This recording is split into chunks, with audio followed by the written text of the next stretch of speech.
Hello all, welcome. We're here to learn more about how Diamondback uses expert reviews in their e-commerce experience. You're in the right place. Just a couple of quick housekeeping notes today. We are recording this session and we'll be sending out a copy of it later. We are going to keep all of our participants on mute today, but please use the chat function to ask your questions. We'll try and answer them in real time if possible, and we'll be sure to reserve time at the end for an open Q&A. There's no question too big or too small, because we learn from each and every one of you. We anticipate our presentation today to last about 30 minutes, which should save us time for some good discussion. My name is Becky Little, and I'll be your host today. I work with product marketing and customer experience here at ExpertVoice, which is really just code for saying I have the honor of working with many of our clients as we bring new products to market, and that's how I got to know our distinguished guest today, Drew Axt from Diamondback. Drew has a long history in digital marketing and deep experience helping a variety of brands build and manage their e-commerce channels and omni-channel distribution strategy. We'll be spending the majority of our time today hearing from Drew and his take about what expert reviews mean for his brand. I'm also joined by Inga Johnson, our CMO, who will touch on the background of ExpertVoice and why our company is so focused on improving the review experience. And lastly, David Thoyer, our Senior Product Manager, who is building the tools and designing the roadmap for the role of the future of expert reviews. So if you have a burning question about where do we go from here, stick around to the end to make sure you hear from David. And with no further delay, I'll introduce Inga to take it from here. Hello, everyone. Glad to virtually meet you. The bulk of this is going to be Diamondback speaking and giving their firsthand story. I'm just going to spend about 5 minutes just chatting a little bit about our company, why we exist, and why we're so focused on expert reviews.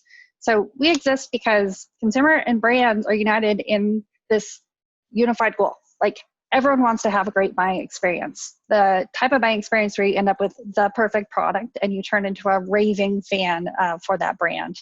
And we believe one way that brands can really deliver this experience is to tap into people who are passionate, who work in the industry, who have firsthand deep knowledge about gear and product and usage, and make them advocates of their brand.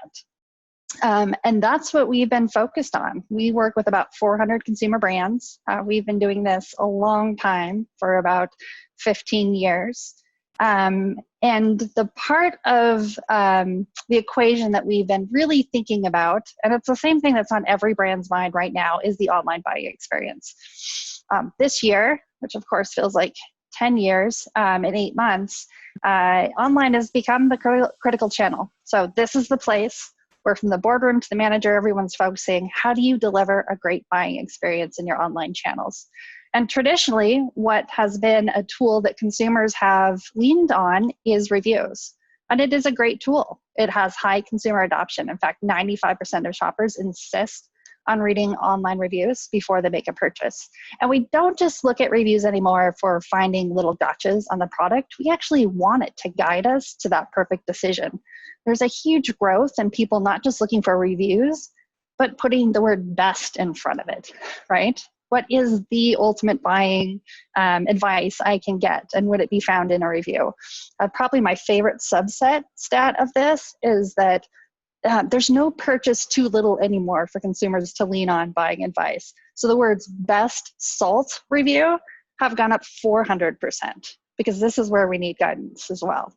And you know, the reality is, although consumers have adopted this as a key way that they want to make buying decisions, we all have seen reviews like this. It's not that great of a product. I appreciate that they're not a negative review, but what do we really know about these individuals? Did they ride the bike? Do they ride often? Did they even take it out of the box? It's not really the type of voice that you would hope to see at that final point of making a purchase that really would compel you to push that buy button. I think what consumers and brands, all of us, what we really want to see is authentic, detailed, credible reviews. Reviews like this, where you can see how they used it. They can be honest about a couple of places where it fell short, and how that usage led to, in this case, a bent rim. And you're instantly getting the type of information that you would see as a consumer and understand if this bike or this purchase might fit you. And this is the reality of what we hope to deliver to consumers. I don't know if you know this, but the online review is 20 years old, and it's looked the same the entire time. So there is an evolution ready here where you could actually see the people who are leaving the review, have some idea of that's verified in terms of what gives them a little expertise and why you might trust their opinion, that they have purchased the product, and their honest thoughts around why this product is a good fit or not a good fit.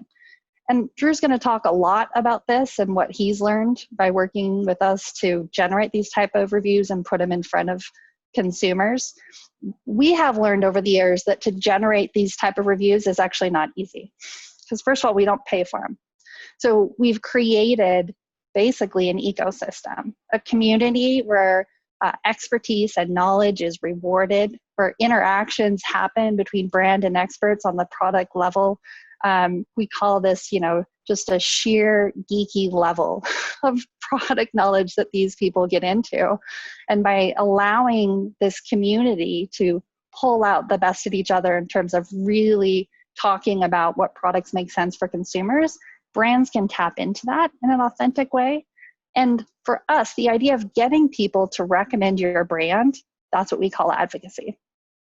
And we built a technology and a platform that helps you build an online community, helps you put education and product seeding, so you're really deepening that relationship with them, and then finding ways that when they are ready to recommend your brand, that you can amplify the reach of that recommendation across a number of channels. We've really focused on sort of key decision points, like where is the consumer really making a buying decision, and placed advocacy at that point.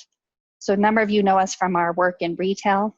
We have a huge network of retail associates, and how do you get them really educated on the product details so they can guide that consumer at that final purchase moment. We do a lot of work with helping to get the professionals. We work with about 3,000 organizations, people that do this for their job or so passionate that they volunteer their weekends, and tapping into them to get them familiar with your brand. So as consumers are looking to ask them about their purchase decisions, your brand is top of mind. And of course, what we're going to talk about today. How do you get that credible voice at the time of purchase online with what we're calling expert reviews? So that's all the time I'm going to take today. I'm going to turn it back over to Becky and Drew so that they can talk about their experience. Thanks, Inga. And before we jump in to learn more specifically about the experience, because we have a variety of guests on the call from a multitude of industries who might not be as familiar with Diamondback, I'd like to take a minute and just set the stage for everyone. And Drew, if you could just give us a little bit about who Diamondback is and your history as a brand. Sure, Becky. Thanks. I'm really glad to be here today.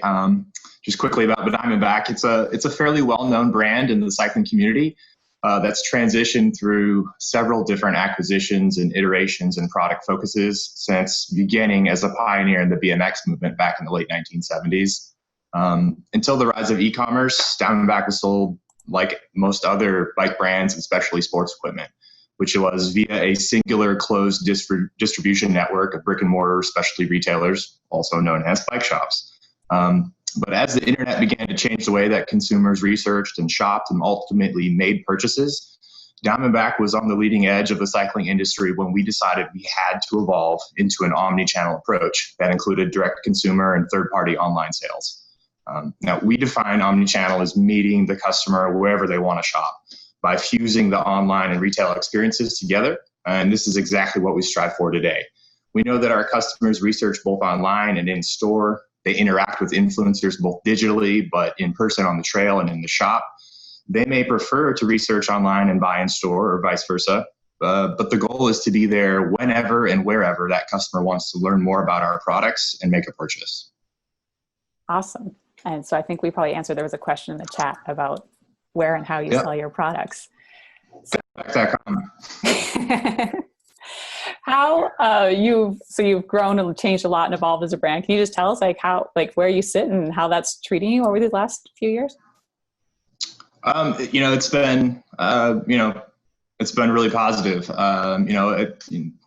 Obviously a lot of brick and mortar stores weren't happy when a brand that used to be only sold through physical stores moved to an e-commerce model as well.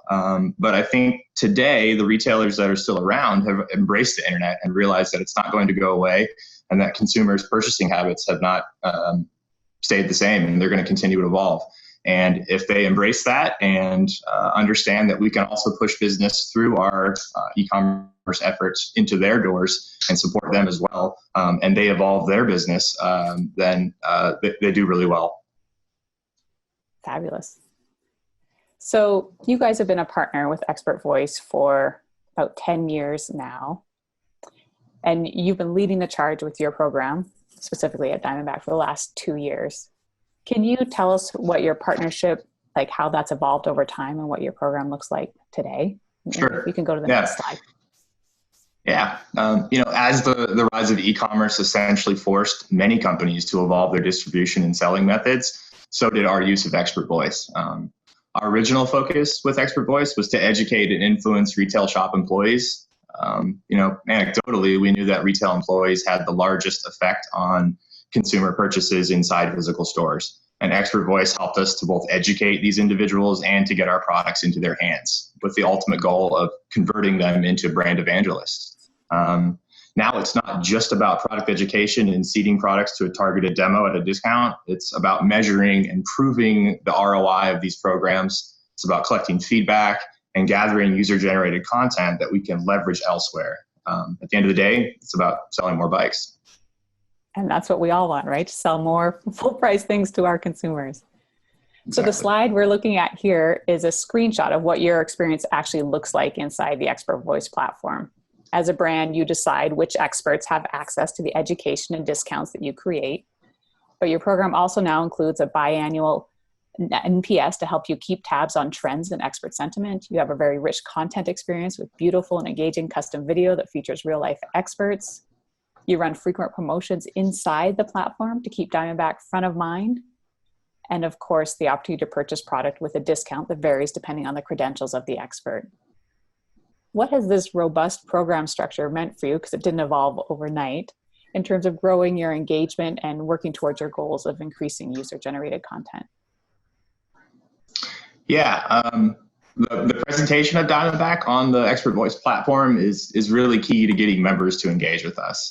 It's not unlike how we want a customer on our own website to engage with us. The content that we can display there is rich, it's relevant, and it draws users in. We have the ability to add our own photos and videos, or to repost content that members have uploaded, which actually encourages other members to upload their own content as well. Before one can shop in the store and buy a Diamondback there, they must first become brand certified, which requires consuming the content we've produced and proving a level of retention via a post-module quiz. And it's also immediately easy to leave feedback via the NPS link. Thanks, Drew. And thinking about feedback, it wasn't until recently that you were able to get other insights. You used to only be able to see who purchased your products and who's engaged with your content. But 2 years ago, experts were able to start uploading photos and leaving reviews for your products. And by the way, for anyone who's paying attention to the pictures on the screen, all of the photos we're featuring today are photos that experts have taken and uploaded and tagged Diamondback in. So for you as a brand, what is the ability to capture content and insights in the digital reviews, which you own and can use off platform? What has that meant to you? That ability to capture and curate and display the user-generated content, in whether that be insights or recommendations or digital content, has really allowed us to collect valuable feedback that's helped directly shape our strategy and future product development and our marketing campaigns. But it's also allowed us a way to leverage that content that we collect and use it to grow our own direct-to-consumer e-commerce and traditional retail sales, either on our own branded websites or potentially even on third-party retailer sites. The advocacy solution enables Diamondback to measure and quantify the effect these influencer recommendations have on brand affinity and engagement, and ultimately help us to optimize conversion. And that's really the key here, is that it's quantifiable. We can measure the positive effect that this content that we've received from the user has on a particular product's display page in the form of different digital marketing metrics and KPIs. Ultimately, we want to measure the effect on conversion, but we can also measure other really important KPIs. Examples would be the time spent on page, or number of impressions or views of that recommendation, a reduction in bounce rate, average sales price, cart abandonment rate, and a whole bunch of more. I love all of that and the way that you're thinking about it. So let's get to the heart of the matter. Earlier, Inga referenced that we released the e-commerce advocacy solution to all of our existing clients. And Drew's been using the tools for the past year as one of our beta users. In its simplest form, the solution allows brands to manage their reviews, respond to and engage with experts, identify the ones that are most impactful, and then syndicate them to their pages. The picture in the middle of this slide is an example of what a review looks like to a general consumer visiting the Diamondback site. It features the full name, their primary area of expertise, their affiliation that establishes credibility. And then on the right, you can see an example from the same expert inside the platform responding to a question from the community and providing even more context. Drew, I know that you personally feel pretty passionate about expert reviews. What is it that you believe sets them apart, and why do you believe they're so impactful? They're pretty different, right? The most noticeable and simultaneously measurable difference between an expert recommendation and a typical review is the quality of the content. We found that these expert community members will gladly share detailed product assessments, their opinions, their photos, and their videos, along with information about themselves that aids in credibility for free. Everyone loves to talk about the stuff they're into. And the more content we collect here, the better, because it's richer, it's more relevant, it's more genuine, and that translates to being more impactful. And I mentioned that you were one of the first clients to raise your hand and say, I want in on the beta for this solution. Why were you so eager and willing to participate in these kind of uncharted waters, and we didn't know what was going to happen? Yeah, it's the ability to quantify. The ability to quantify that effect that this high quality user generated content has that we collect upon a brand or a particular product's affinity or awareness and ultimately sales is the largest benefit. We can better measure and prove the ROI of our influencer and retail training programs. Something that previously our data was almost completely anecdotal for. Now we're able to measure and assess, strategize, and iterate. That's perhaps the biggest benefit of digital marketing in general. It's measurable in a way that traditional marketing has never been, which allows us to strategize and revise based on data versus just talking points and anecdotes. Love that. So let's get a feel for what the experience actually looks like. Right now, you're looking at the product page for the Release 3 on Diamondback's website. You can see that the expert reviews that Drew has chosen to feature appear after all of the product details. Drew, can you tell us any feedback you received about having these reviews on your web pages and the presence of them? Yeah, it's evolved definitely over the last year that we've had it, but the tool is pretty dynamic. It's visually appealing. You can't really tell that it's an API. It increases the relevancy and credibility of both the recommendation and the product itself. There is a level of customization on the back end that allows you to adjust the appearance so that it comes off pretty seamlessly on the page. On the back end also, we have the ability to curate reviews using different filters to select which type of content we want to display. It's also possible to communicate directly with the reviewer to address any issues they may bring up for customer service, to ask for more feedback, or to simply say, thanks, bro, we're stoked. But the ExpertVoice community and cycling community in general are typically really passionate about riding bikes and their gear and encouraging others to start riding bikes too. So it has come off very well. Awesome. And you know, the heart of the matter for any marketer is that ROI, which you have talked a fair bit about. Everybody wants to know, how do you measure the return? How much work is this going to be? Like, is this really worth my investment? Can you talk just a little more about how you're measuring the impact of expert reviews? Sure. Yeah. I mean, at the end of the day, it's all about conversion, right? conversion is a little tricky because it can be attributable to a lot of different factors. And it's usually pretty difficult to say this sale occurred specifically because of this one reason. Even when we're talking about affiliate marketing, they may bring you to the page, but why did they convert when they got there? So it is difficult to say there's a direct impact, but what we can measure are lots of other different KPIs that I mentioned before to tell us whether something is working or not. The time on the page, the bounce rate, the lift in sales over time, the number and quality of reviews that a product has, cart abandonment rate, average sale price, and just other standard e-commerce metrics. We can also use post-sale surveys to measure the effect that a specific component has on a consumer's buying decision. But essentially, by identifying some baseline metrics and performing basic A/B testing, it is very possible to measure the effect that these expert reviews have on a page. The expert effect. I love it. The expert effect, exactly. So you've been using the solution for close to a year now, while others are just coming on board and other people are just learning about it for the first time. Are there any kind of final takeaways, benefits, or learnings that you'd like to share with the audience today? Yeah, I'm just really grateful for the opportunity to have been involved in the development of this service and really to benefit from it as well. I think that it's a huge benefit to the outdoor community and to e-commerce in general. I've learned a lot through this process, and I look forward to continually pushing things forward. I think it's also important to remember, though, that these same principles that we've discussed here today often apply to other industries as well. And I think there's a ton of companies and types of products out there that can benefit from this kind of software as a service, and that it's very relevant to. Thanks, Drew. Well, we've certainly been proud to have you as a part of the program. I also have to brag about you for just a minute, because there's yet another way that you've been measuring impact that you've been very humble about. In one of the early slides you might have caught that I mentioned Diamondback runs a net promoter score across the EV audience several times a year.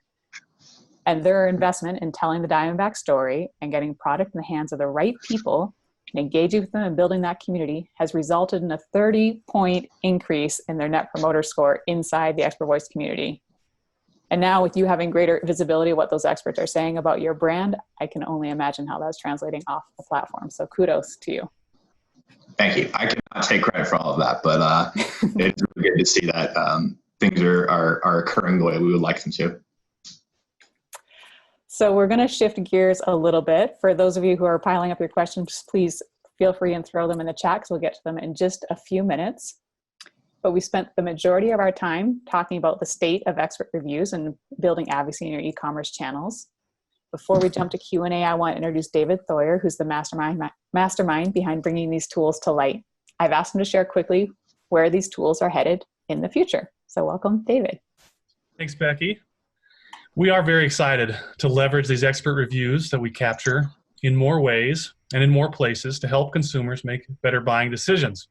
We've shown you today our dedicated recommendation display, where you can curate and highlight the select reviews that will show up on your own direct-to-consumer e-commerce sites. But we're also excited to share that we're moving forward into leveraging these reviews on syndication networks. Our first partnership is ExpertVoice. Our pilot customer has now integrated their reviews and is syndicating these to the retail network that ExpertVoice has. So there's 14 customers, including Walmart and Target, that the reviews are now being displayed on their product pages. And of those 14 retailers, the ExpertVoice reviews is now the primary source in 9 of those retailers. So we're very excited to be able to share this out in new ways and onto new retail sites. And this will be available to all of our customers in Q1 of next year, if not sooner. We're working hard to bring this to everybody. And then Becky, the next slide, just the second thing I'd want to share is that, as Drew mentioned, there's existing tools and filters that allow you to quickly search on the existing recommendation display, find those reviews that are most impactful, and approve those to show up on your site. We continue to make more tools, make this a better process for you. Soon we're going to release the automation, where you can now select the thresholds that you would want to approve based on, such as only high quality recommendations or only high, very positive sentiment recommendations and so on.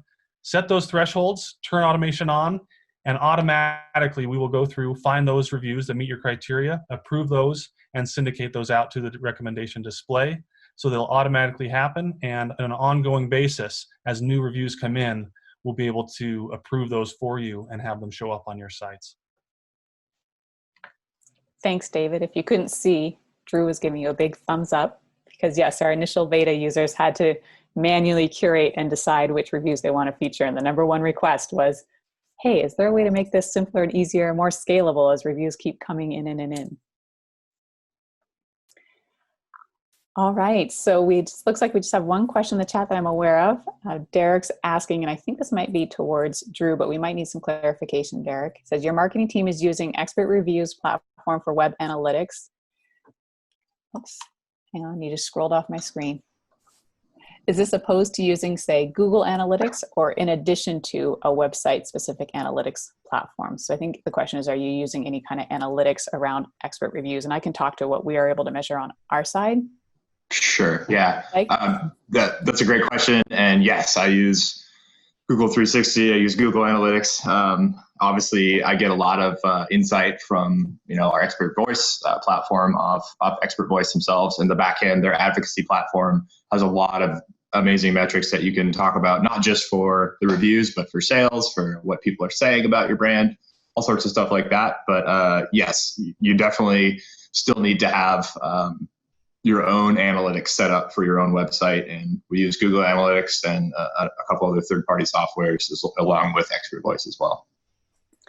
And then internally at ExpertVoice, with the widget deployed on the site, we're able to tell the client how often that widget actually gets viewed. So we can say, hey, your page was loaded 10,000 times, and of those 10,000 times, 7,000 of it, the reviews were seen, and we're able to tell people how many reviews have actually been exposed and seen for the consumer.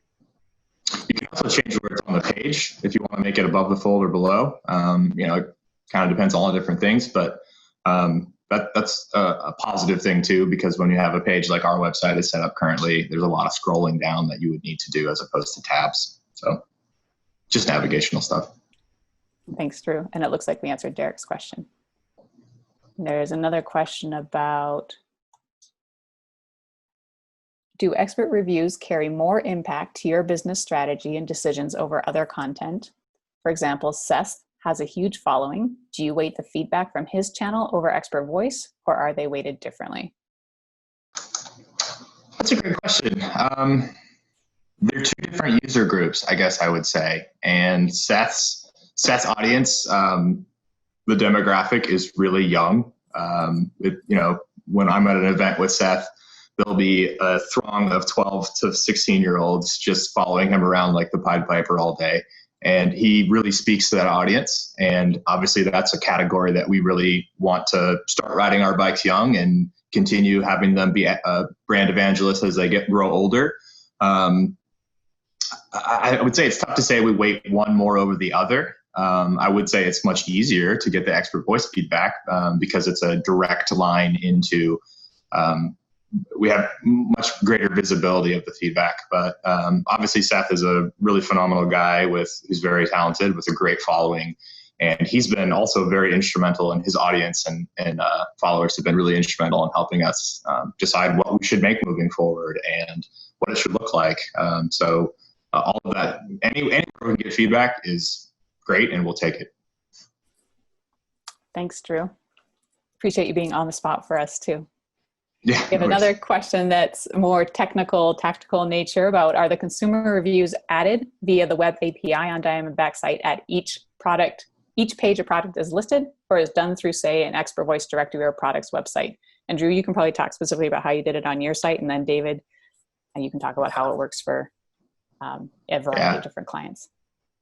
The API is really not a ton of work from a development side on our end for Diamondback, and I'm assuming it wouldn't be for most brands. What you do need to do is most sites, if you have a product, they have a product code or a specific key that we need to make sure that aligns with where that product is displayed on ExpertVoice as well, so that we don't have to manually go in and say, oh, they're talking about the release 3, so we should make sure the release 3 shows up on this page.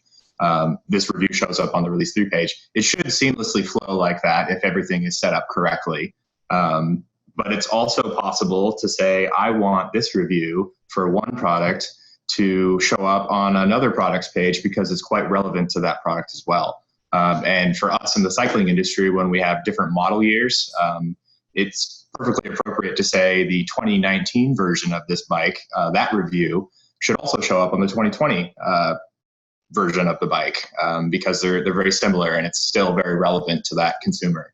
So there are definitely things that you need to set up correctly, and things that allow you different levels of customization. But I will say, I am not a developer. I am not a computer genius at all. But ExpertVoice has made it fairly simple and easy, and they have a very talented team of individuals to help you with that. Thanks, Drew. Certainly was the goal to try and make it as easy as possible. David, do you want to maybe just talk about how the implementation works for maybe a couple other scenarios outside of Diamondback? Perfect. Yeah, as Drew mentioned, the main thing we're going to do is make sure that the product IDs, the product codes match, and that there's a mapping to make sure that when we reference a product, the reviews flow through to them. But in terms of how you actually embed this code, it's just a bit of JavaScript that you put into your website's code. And most e-commerce platforms have a templated version of product pages. And so you embed this in there, and you don't have to do it on every single product page. You do it on the template itself, and this display will show up when there are reviews. And if there are not any reviews, it won't even load and won't show. So it won't be like an empty set. But every platform is going to be a bit different, but we have the team that will help you implement it correctly.